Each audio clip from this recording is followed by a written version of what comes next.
रहीम अस्सलाम वालेकुम नाजरीन मोहतरम, आज हम आपको एक इंतहाई अफसोसनाक खबर देने जा रहे हैं। इकरा मेडिकल कॉम्प्लेक्स के मालिक डॉक्टर शाहिद सदीक, जो पीटीआई के बानी मेंबर भी हैं, उनको जुमे की नमाज के बाद मस्जिद के बाहर एक शख्स ने गोली मारकर हलाक कर दिया।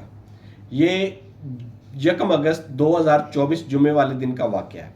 डॉक्टर शाहिद सदीक की पहचान इकरा मेडिकल कॉम्प्लेक्स है। इकरा मेडिकल कॉम्प्लेक्स पाकिस्तान में मौजूद सबसे पहले मेडिकल कॉम्प्लेक्स जो गेमका के अंडर रजिस्टर्ड हुए उनमें से एक है। ये उस वक्त रजिस्टर्ड हुआ जब पाकिस्तान में कोई और मेडिकल सेंटर रजिस्टर्ड नहीं था। इकरा और इसका साथ दिया था canal view medical centre Lahore ने, साथ health and care, caring and curing shower health and care Gujranwala में। ये वो मेडिकल सेंटर थे जो इनिशियली पाकिस्तान में ऑपरेट गेमका के अंडर हो रहे थे। उसके बाद एडवांस आया, कनाल आया, ताज आया और इस तरह के और भी काफ़ी ज़्यादा मेडिकल सेंटर आए, लेकिन इकरा सबसे पहला और सबसे बानी मेंबर्स में शामिल है।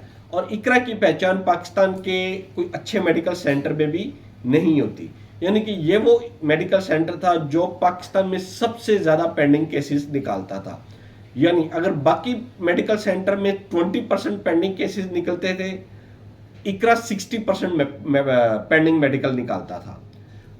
इन्होंने बहुत ही लूटमार मचा रखी थी इकरा ने। और आज भी लोग जिस मेडिकल सेंटर में जिस कैंडिडेट का, किस सऊदी अरब जाने वाले मुसाफिर का इकरा का टोकन निकलता है, वो आज भी डर और खौफ के मारे उधर जाने से कतराता है कि इन्होंने पेंडिंग कर देना है, मुझे बार बार बुलाना है और मेरा मेडिकल फिट नहीं करना।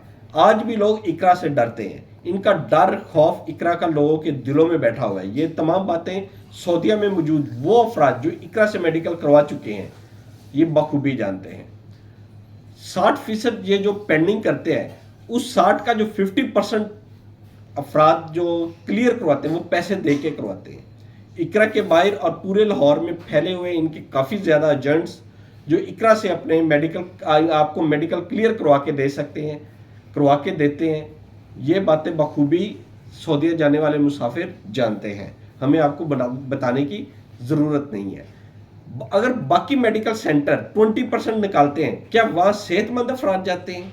ये 60% निकालते हैं, यहाँ बीमार अफराद जाते हैं? जी ऐसा बिल्कुल नहीं है। गेमका टोकन रैंडमली निकलता है, कंप्यूटराइज्ड निकलता है और तमाम मेडिकल सेंटर को इक्वली डिवाइड कैंडिडेट्स देता है।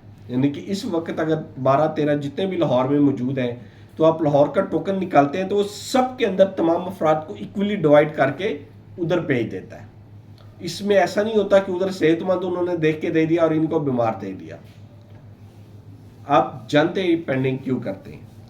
बहरहाल हमारा मकसद ये चीज़ें डिस्कस करना नहीं था, आपको एक इंफॉर्मेशन देना था कि डॉक्टर शाहिद सदीक साहब को कत्ल कर दिया गया है और हम उम्मीद करते हैं इनके बाद इनके जानशीन इस मेडिकल सेंटर को बखूबी निभाएंगे, बखूबी चलाएंगे और एक अच्छे मैनर्स के साथ खिदमत इंसानियत की वजह से इसको अपनी तरक्की की बुलंदियों पर लेके जाएंगे। ये बार बार मेडिकल पेंडिंग करना और पैसे लेके इनके जो वो खुद करते थे या उनके मुलाजमीन करते थे, इतना हमें मालूम नहीं है। ये बहरहाल लोग जानते हैं, आप भी जानते हैं, लेकिन इस चीज़ को कंट्रोल करेंगे, अपने मुलाजमीन को भी स्ट्रिक्ट करेंगे और वहाँ पे आने वाले जितने भी मेडिकल करवाने वाले लोग हैं उनको इज्जत और एहतराम के साथ ट्रीट किया करेंगे। अल्लाह ताला आपका हामी नासिर हो। अल्लाह हाफिज़।